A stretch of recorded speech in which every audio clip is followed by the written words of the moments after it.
एक नारा बड़ा मशहूर हुआ था, कमाने वाला खाएगा, लूटने वाला जाएगा, नया जमाना आएगा।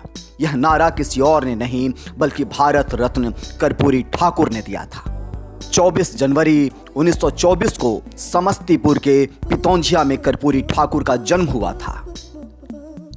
कर्पूरी ठाकुर जब 6 साल के हुए तो उनका दाखिला समस्तीपुर के ताजपुर मिडिल स्कूल में किया गया।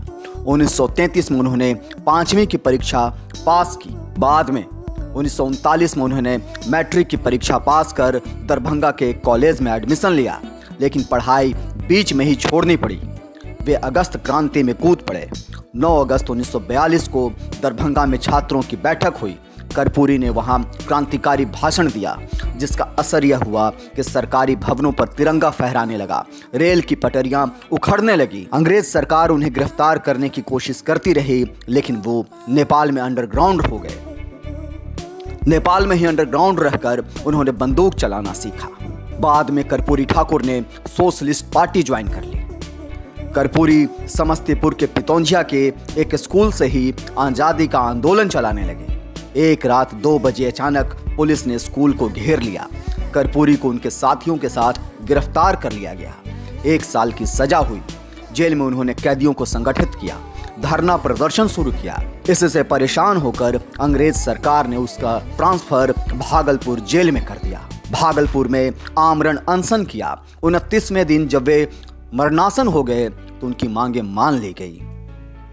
26 महीने बाद नवंबर 1945 में कर्पूरी की जेल यात्रा समाप्त हुई।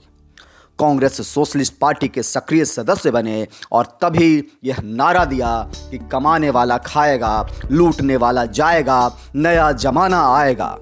कर्पूरी का यह नारा गांव-गांव गूंजने लगा।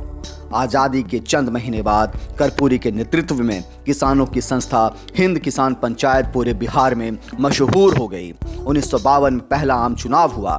लोकसभा के साथ विधानसभा के चुनाव भी हुए।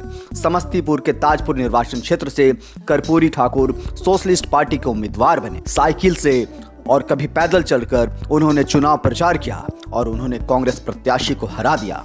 तब से 1988 तक वे लगातार बिहार की राजनीति के केंद्र में रहे। 1967 में वे पहली बार उप मुख्यमंत्री बने। 1970 में कर्पूरी ठाकुर पहली बार मुख्यमंत्री बने।